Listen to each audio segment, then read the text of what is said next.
Terima kasih kepada penonton-penonton yang menonton kami di saluran Berita RTM My Freeview 123 ataupun menerusi Facebook Berita Radio Bervisual Continuous untuk saksikan rancangan kami. Seperti biasa malam ini, selama 30 minit rancangan Bual Konti, bukan sembang biasa. Yang baru lepas balik Moreh, terima kasih banyak baru lepas balik terawih kan.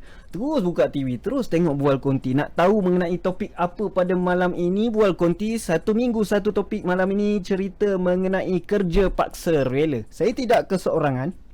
Seperti biasa yang bersama dengan saya di Konti adalah pengasas amal tim Encik Muhammad Zulhairi Zainul, ataupun lebih dikenali sebagai Encik Eri, dan juga pengusaha restoran Nasi Ayam Aku dan Istanbul di Seksyen 7, Syah Alam. Ya, betul. Bersama dengan saya Encik Khalid Patali. Selamat datang ke Bual Konti. Untuk minggu ini kita berbicara mengenai kerja paksa rela. Sebab apa? Ramai sekarang, tak kira graduan ke ataupun yang memilih kerja sekarang ini, sama ada terpaksa ataupun rela. Saya mulakan dengan Encik Eri terlebih dahulu yang mengusahakan amal tim. Dah berapa lama dah mengusahakan amal tim? Okey, amal tim ni hampir nak masuk 6 tahun. 6 tahun. Kita masuk tahun ni lah maknanya. Okey, dia sebuah NGO dalam pengurusan jenazah. Okey. Okey, kami menguruskan jenazah daripada mula hinggalah dikebumikan. Maknanya kadang-kadang kita waris tu mungkin dia kali pertama. Baik. Kan? Kali pertama dalam dapat situasi kematian, dia tidak tahu, so dia memohon pihak kami, betul, yang mengenali ataupun dia mencari nombor kami dan kita cuba membantu apa yang dia tak tahu. Okey. Kan dari mula sampai dikebumikan lah. Mula tu prosesnya macam mana? Okey, mula tu maknanya kadang-kadang kalau kita ambil situasi bila dia meninggal di rumah lah, contoh. Okey, di hospital tu mungkin lebih mudah. Okey. Kan? Di rumah. Okey, kadang ada tu baru meninggal. Baru meninggal dia terus minta bantuan pada kami kan. Okey, tapi kami cuba bagi apa yang kami tahulah. Okey, kita cakap kena call ambulans, kena buat pengasahan dulu, kematian, dah dapat pengasahan, pihak medical team dia akan bagi satu slip, dan slip tu kita bawa untuk ke balai polis untuk dapatkan kebenaran pengurusan lah. Maknanya kalau senang bahasa kita panggil dapat permit kubur lah. Dah ada permit kubur tu, barulah tim saya boleh untuk diuruskan. Okey, maknanya lepas tu kita bantu, kita plan dengan waris nak ke bumi di mana, nak bawa ke mana kan, ada tempat ke. Semuanya diuruskan dari mula sampai habis. Ya. Sampailah ke bumi. Ya, betul. Selesai ke bumi. Okey, Encik Khalid, cerita mengenai perjalanan Encik Khalid viral mengenai kedai RM2 tu yang buka sebelum PKP, tutup pun sebelum PKP, dan sekarang mengusahakan Nasi Ayam Aku dan Istanbul. Okey. Lepas tu petang buat bazar Ramadan pula sekarang. Ya, betul. Alhamdulillah, syukur. Ni baru balik ni dari bazar. Okey, bagaimana cerita kedai RM2 tu? Bagaimana permulaan yang buatkan Encik Khalid berani nak buat jadikan kedai RM2? Pada asalnya sebab saya baru kembali, sebelum ni saya duduk menetap di Turki, di Istanbul, Turki, dan pada 2018 saya balik ke Malaysia. Kemudian saya nampak ada satu konsep kedai makan yang tak ada di Malaysia. Iaitu di mana ada kita makan satu nasi tapi ada banyak lauk. Kan? So macam kita orang punya idea, konsep ialah satu nasi tu kita ada 7-8 lauk. So boleh pilih. So satu piring lauk tu harga dia RM2 saja. So instead of kita makan satu nasi satu lauk, contoh ayam hainan, nasi ayam hainan, tapi kat sini konsep kami satu nasi tu kita boleh ada ayam hainan, ayam pedas, campur-campur macam-macam lauk.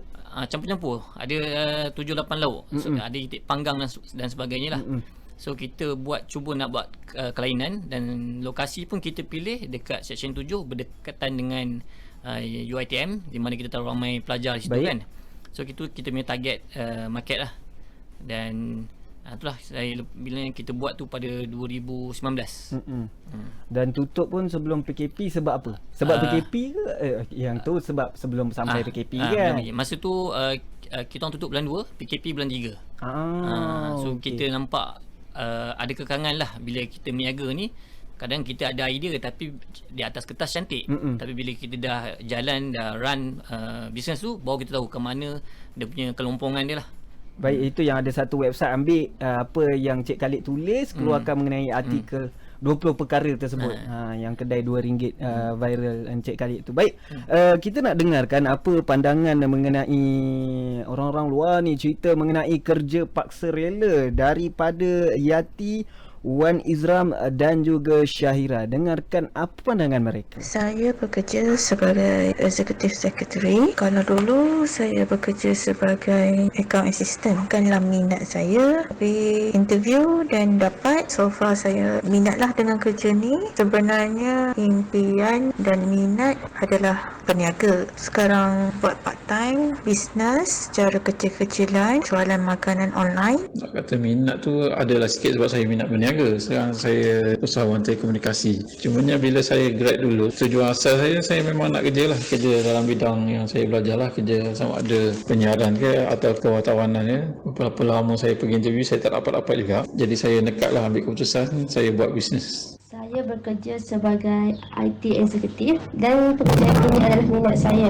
Seterusnya, impian saya adalah untuk membuka bisnes sendiri dan saya juga menceburi bidang insurans dan RoadTech sebagai part-time job.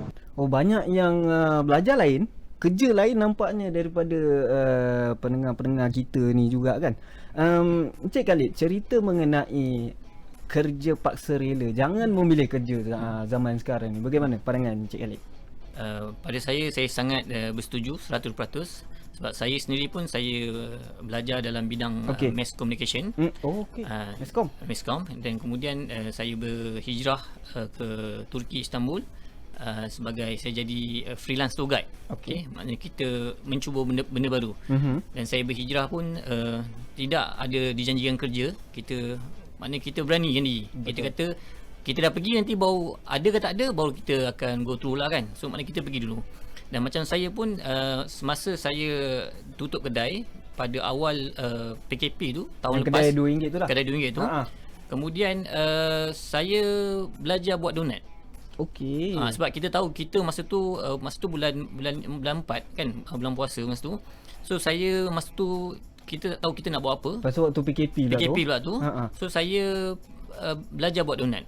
Belajar buat donat. Maknanya benda tu bukan bidang saya, dan saya pun tak sangka saya akan buat donat kan. Sebab kita pun kata donat ni macam orang perempuan punya kerja kan. Tapi kita boleh buat kat benda tu. Dan alhamdulillah selepas 4 bulan saya daripada bulan 4 sampai bulan 8 tu, lepas tu saya ada 5 cawangan donat. So maknanya kita cuba benda baru. Dalam masa buka nasi ayam aku dan Istanbul ni belajar pula donat. Lepas tu buka pula kedai donat. Dah ada 5 cawangan. Ya, betul. Daripada minat tu nampak penonton-penonton. Jadi kalau anda ada sebarang soalan, boleh kemukakan pertanyaan ataupun komen menerusi Facebook Berita Radio Bervisual Continuous. Dekat situ kejap lagi saya akan pilih soalan ataupun komen-komen anda. Encik Eri, cerita mengenai kerja paksa rela bermula daripada situ ke ataupun daripada minat ke, macam mana amal team? Paksa rela dia lebih antara dua jawapan dia.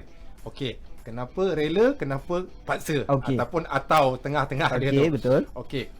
Minat tu kita kena ada minat, sebab benda yang saya lakukan ni dan rakan-rakan saya lakukan ni adalah fardu kifayah.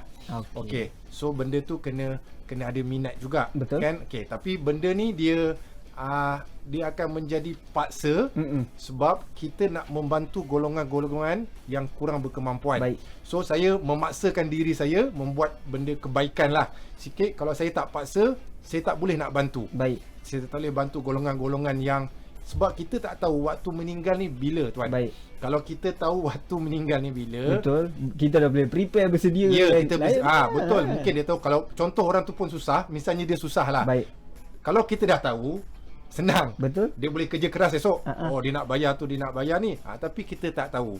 Kan? Permulaan amal team tu berapa orang? Ataupun memang Encik Eri seorang ke? Permulaan amal team ni asalnya daripada saya seorang lah. Tapi kita tak boleh buat satu benda seorang-seorang. Saya perlukan masa mula-mula tu saya tak ada van jenazah lagi kan. Saya pun tak reti untuk mandikan jenazah lagi. So masa awal tu buat apa?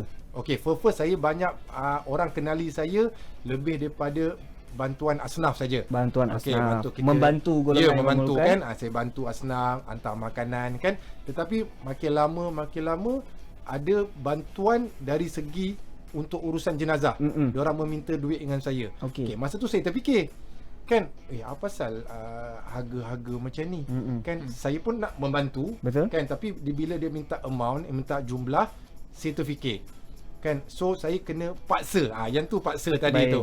Saya kena kaji kenapa harga pengurusan dia macam ni. Dia dah orang miskin kan. Yang tu lebih untuk jawapan yang paksa. Untuk minat tu memang saya daripada kecil lagi memang berminat untuk Baik. membantu, tapi dia terlebih pula dalam pengurusan jenazah. Betul. InsyaAllah. Nampak macam daripada kesempitan hidup tu juga dapat terbuka hati untuk memberikan sesuatu yang bermanfaat kepada masyarakat, daripada Encik Eri, Amal Team. Kejap lagi kita nak cerita pasal lori. Ada cerita pasal lori ni, lori apa kejap lagi. Encik Khalid, bagaimana orang kata kerja sekarang, tak macam banyaklah kerja. Ada yang dibuang kerja, ada yang memilih kerja, gaji tak setimpal, lepas tu ada yang kerja berat, kerja kotor, banyak alasan macam-macam zaman sekarang ni, Encik Eri. Okey, pada saya kalau kita tengok sekarang ni apa yang merisaukan saya Baik. sejak saya balik daripada Turki ni, di mana saya lihat kita punya bidang kerja ni dikuasai oleh orang asing. Okey. Kalau kita nak kata tak ada kerja, tapi kenapa orang asing ada? Kalau kita tengok sekarang ni kedai jahit di KL, di Kelang, kita tengok orang asing. Meniaga tepi jalan pun orang asing. Kedai bandel pun saya tengok pun orang asing. Baik. Kalau di tempat saya lebih teruk, mana kedai besi pun orang asing. Dan mereka Sampai ni macam tu macam sekali. mana dia membunuh orang kita ialah bila dia main harga so pada saya kita hendaklah kuasai bidang-bidang macam tu lah. Baik. Instead of kita pilih kerja yang lebih mudah. Contoh kita tak salah contoh kita nak jadi rider, Okey. penghantar makanan apa Betul. semua kan. Tapi kita kena ada satu inisiatif lah. Maksudnya kita tak boleh selesa dengan pekerjaan tu saja. Dan kalau kita tak ambil tindakan sekarang, kita tengok contohnya kedai runcit dan kedai gunting rambut dikuasai oleh orang asing. Nampak beza dengan Turki ya. Memang Turki memang sangat beza. Turki memang orang dia, walaupun tukar sampah-sampah orang dia sendiri. So okey. saya nampak lah kat situ beza mungkin orang kita nak kerja yang lebih senang. Macam Dan- Encik Eri, nampak ada persaingan daripada orang kita sendiri. Yang Encik Eri kata dengan harga yang tidak munasabah. Betul. Bagaimana? Okey. Kadang-kadang bila kita ni lebih nak membantu kan. Baik. Okay, membantu. Kalau mungkin golongan yang mampu, orang-orang yang biasa ataupun orang yang sederhana, bila dia tetapkan satu harga waktu meninggal ni ke jumlah apa bayaran, mungkin okey. Kan, tetapi bila satu jumlah tu yang tidak relevan, kan, macam terlalu mahal. Berapa agaknya agak harga Okey, bagi tahu. kita Roughly lah, ya, roughly lah. kita maknanya cakap-cakap kita, maknanya kita cakap harga pasaran lah. Okey, baik. Okey, harga pasaran. Di antara lebih kurang ada 700 hingga ke 1000 untuk Okey. mandi jenazah saja. Sahaja. Kan, kadang-kadang bila kita bercerita orang yang tak pernah mengalami situasi, Baik, betul. Dia rasa macam okey lah kot. Macam Tak tu. apalah, mungkin first time dengar okey lah kot. Sebab first time, sebab dia tak pernah rasa. Mungkin masa dia mendengar ni dia tengah berduit. Okey. Kan macam saya cakap tadi kan, kita tak tahu bila golongan yang memerlukan ataupun golongan asnaf ke, dalam jumlah yang tu bagi saya terlalu besar. Kan, terlalu besar. 600 hingga ke 1000 kan. Itu pula bergantung pada jenazah lah pula. Bagaimana yang berada di kampung luar bandar lagi. So itulah yang kami lakukan kan. Saya dan rakan-rakan saya, kita cuma membantu secara percuma. Daripada mula sampailah selesai. Kami lakukan. Kita nak tahu siapa kami tu sekejap lagi. Encik Khalid cerita mengenai bagaimana perjalanan karier daripada dulu sebenarnya ada juga kat sini kat ABC kejap kan. Lepas tu buka yang kedai RM2 tu kejap. Sekarang fokus kepada nasi ayam. Jadi bagaimana kita nak bagi tahu kepada anak-anak muda di luar sana, janganlah memilih kerja. Apa sebenarnya yang kita boleh buat, sebenarnya ni kita boleh jadikan sebagai duit. Okey, pada saya apa saja yang kerja kita buat, kita bagi masa pada diri kita. Contohnya contohlah kalau kita nak kerja apa saja, kita bagi masa kita dalam setahun. Okey, tempoh masa tu sebab setahun. masalah sekarang ni budak-budak sekarang dia kerja 3 bulan dia nak berhenti. 3 bulan nak berhenti. Oh. Masa setahun tu maksud bagi saya ialah kita belajar. Kita belajar betul-betul pasal walaupun setahun tu taklah panjang sangat. Betul. So kita belajar untuk master dan pekerjaan yang kita kerja tu, kemudian kita boleh ada idea nak kembangkan. Ambil pengalaman. Sebabnya kalau kita 3 bulan berhenti, saya ingat sampai ke sudah kita akan ke situ sajalah. Tak berkembang. Bagi masa pada diri sekurangnya setahun. Setahun, lebih kurang setahun ya. Okey, baik, kejap lagi kita akan cerita lebih lanjut mengenai T, mengenai Lori, Encik Eri dan juga mungkin ada sesuatu rahsia daripada perniagaan Encik Khalid yang akan Encik Khalid kongsikan bersama dengan kita dalam Bual Konti Kerja Paksa Rela.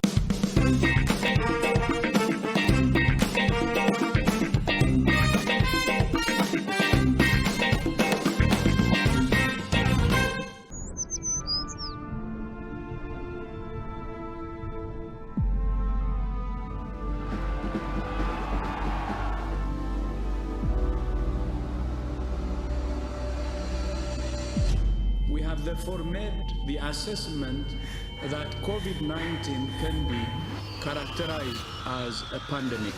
Hari ini, Perintah Kawalan Pergerakan dilaksana di seluruh negara. Bangsa merupakan salah seorang daripada 2 kematian kes COVID. Saudara-saudari dan anak-anak hanya perlu berada di rumah. Just stay at home.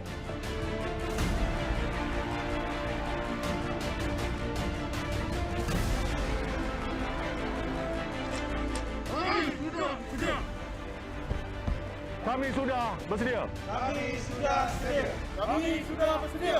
Kami sudah sedia. Kami sudah bersedia. Kami sudah sedia. Kami sudah bersedia. Kami sudah bersedia. Kami juga Sudah bersedia. Ambo sedia ke?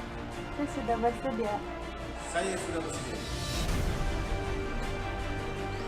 Saya sudah bersedia. Saya pun sudah bersedia. Kami sudah bersedia.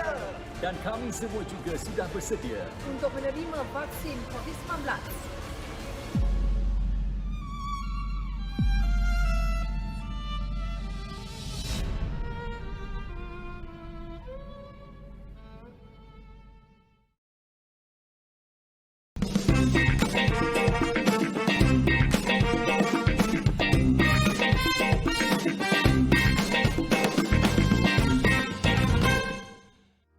Kerja Paksa Rela pada malam ini saya tidak kesorangan, juga bersama dengan saya ialah Encik Muhammad Zulhairi Zainul ataupun Encik Eri, pengasas Amal Team. Ya, saya. Berbeza dengan Amal Valley Organisation takut orang ingat benda tu sama, bukan tim yang sama, okey. Dan juga Encik Khalid Patali, pengusaha restoran nasi ayam Aku dan Istanbul, dan juga pernah viral mengenai kedai RM2 yang buat tu, macam ala-ala macam kedai yang lagi satu tu, lebih kurang lah macam tu kan. Okey, cerita mengenai Kerja Paksa Rela, kami tu siapa yang ada di sebalik Amal Team? Dan memang ada di seluruh Malaysia ke? Okey. Setiap apa yang kita lakukan, kita tak boleh nak buat sorang-sorang. Kan, tak kiralah kita ni hebat macam mana pun kan, kita mesti memerlukan rakan-rakan ataupun orang lain yang membantu kita. Seperti saya dulu. Baik. Dulu saya seorang kan. Semakin orang mengenali saya dalam pengurusan jenazah, saya agak macam kengkangan juga. Baik. Kan, masa bila saya nak mandikan jenazah, lagi lepas mandi jenazah nak pergi hantar pula. Kalau tempat lain pula panggil. Betul. Kalau dekat-dekat tak apalah, kena betul, kalau tempat lain saya dah on the way sana, tiba-tiba sini pula meninggal. So saya tak boleh. Kan, saya kena ajak rakan-rakan saya. Okey, nak ajak ni pula, benda ni dalam pengurusan jenazah. Kalau ajak masuk main bola satu tim, sekejap laju kan. Ini pengurusan jenazah. Memula tak nak lah Eri. Yang masuk ni orang muda lah Encik Eri. Semua lebih kurang antara 30, maknanya bawah 40 lah. Okey, bawah 40. Tapi macam saya cakap lah, benda ni dalam pengurusan jenazah, saya ajak dalam benda senang cerita, benda orang mati. Mereka rela lah. Okey, mula-mula sebab kami ni daripada golongan yang biasa. Kan, bukan budak-budak sekolah agama ke apa ke kan. So kita kena didik kita sendiri lah. Maknanya kita kena positif kan. Tak ada benda dah meninggal lah. Baik. Kan, macam tu. So kita kena belajar. Tapi saya sebagai leader kan, kita leader pun kena kuat jugalah. Kena bagi tahu, kena tunjuk ajar. Betul. Kena bersama dengan tim. So saya akan ajak orang-orang yang mana kenali saya. Baik. Yang kawan sehari. Kan kita ajak, okey jom macam ni. Mula-mula macam janganlah. Kan pengurusan jenazah kan. Tapi bila kita dah tahu kan, okey macam ni, dan dia rasa kepuasan tu bila kami ni orang biasa. Baik. Kita dapat settlekan kes orang yang menangis-nangis, merayu, suruh settlekan jenazah, alhamdulillah sampai selesai. Kan yang tu kepuasan pada kami. Walaupun kami tak minta bayaran ke apa ke, tapi kepuasan. Kadang-kadang kami perjalanan sampai 3-4 jam selesai, tak ada minta apa-apa pun. Kepuasan pada kami. Kepuasan kepada amal tim. Terima kasih sebab tonton kami menerusi saluran berita RTM My Freeview 123 dan juga menerusi Facebook Berita Radio Bervisual Continuous. Soalannya ataupun ada yang komen, Fatihah Rahim, saya bekerja sebagai penghantar makanan. Dulu bidang ni bidang terjun tanpa rela, tetapi sekarang ni dah jadi kerja tetap yang penting. Sebab apa? Dia ikhlas dalam bekerja tu, Encik Khalid. Bagaimana? Pada saya, jika dia minat lah. Kadang-kadang orang ni dia ada punya tanggungjawab ataupun dia punya expenses yang dia perlu dibayar. So jika benda tu boleh menampung apa yang dia perlukan, baik, pada saya tak salah lah. Tak kira kerja apa pun. Daripada tanggungjawab, saya nampak Encik Khalid sebagai seorang majikan, memilih pekerja adalah satu perkara yang mustahak. Sebab apa? Kita pilih pekerja nak yang lama, kerja yang lama. Bagaimana Encik Khalid nampak pekerja-pekerja bawah Encik Khalid? Dia ada perbezaan dari segi bidang. Contohnya bila, sebab saya ada juga dalam bidang pelancongan, ada pejabat. Dengan bidang restoran, dia dua benda yang berbeza. Baik. So kalau bidang pejabat ni, alhamdulillah memang pekerja tahan lama. Terlebih lagi pasal pelancongan, sebab saya memang kita punya trip pergi ke Turki dan Eropah semua. So memang semua orang suka kerja-kerja macam tu berjalan kan. Tapi dalam kerja F&B ni, restoran ni memang tak lama. Tak lama, sekejap sangat. Berapa bulan lebih kurang? Kadang ada yang baru 2 minggu pun dia dah minta 3 kali cuti. So dia anggap benda ni kerja main-main. Bila tak ada duit dia nak datang, bila ada duit dia nak cuti dan sebagainya lah.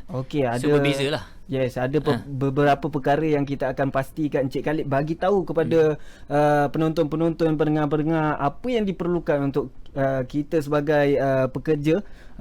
Rasa bukan mula-mula kerja rasa terpaksa, tapi lepas tu akan kerana minat. Kejap lagi dua figura ni akan kongsikan bersama dengan kita dalam Bual Konti. Kita berehat seketika, jangan ke mana-mana, okey?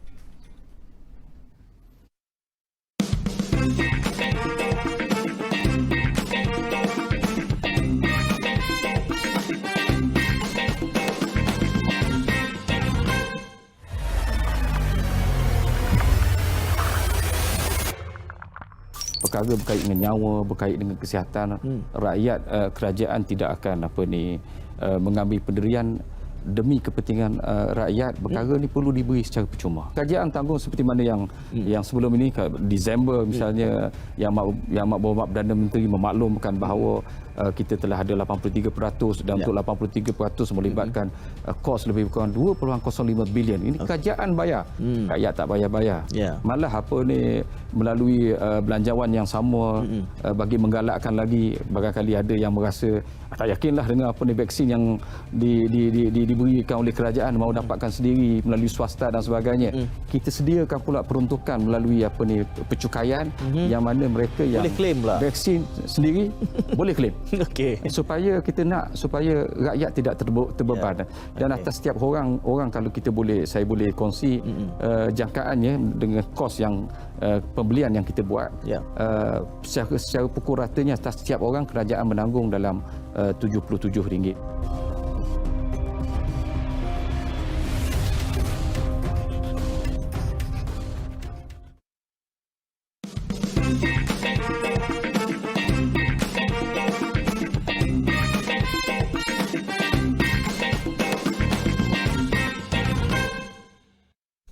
Baik, kita berada dalam pusingan yang terakhir untuk rancangan Bual Konti. Bukan sembang biasa, cerita mengenai ataupun topiknya kerja paksa rela bersama dengan saya Encik Muhammad Zulhairi Zainul ataupun Encik Eri, pengasas amal tim, dan juga Encik Khalid Patali, pengusaha restoran Nasi Ayam Aku dan Istanbul. Okey, baik.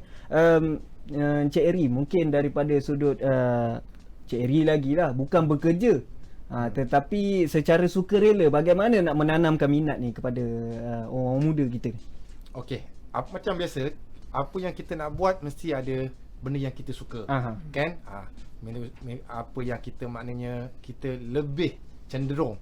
Okey, so macam pengurusan jenazah ni, kadang-kadang orang tu dia nak uruskan jenazah tu, bak mandi tu memang takut sikit lah. Okey, tapi dia minat, dia nak pandu van jenazah. Betul. Kan mungkin sebab cara pemanduan dia, mungkin sebab golongan yang bantu kami ni, NGO sukarelawan ni, macam-macam. Betul. Kan ada yang pandai bawa kereta, ada yang pandai bawa motor. So bila dia membantu skill dia, kan, bawa van jenazah dengan slow, kan, daripada kereta, van sekarang lori apa pula? Lori ni selalu anak muda ni dia mesti ada idea sikit. Kan, tak adalah muda sangat saya ni.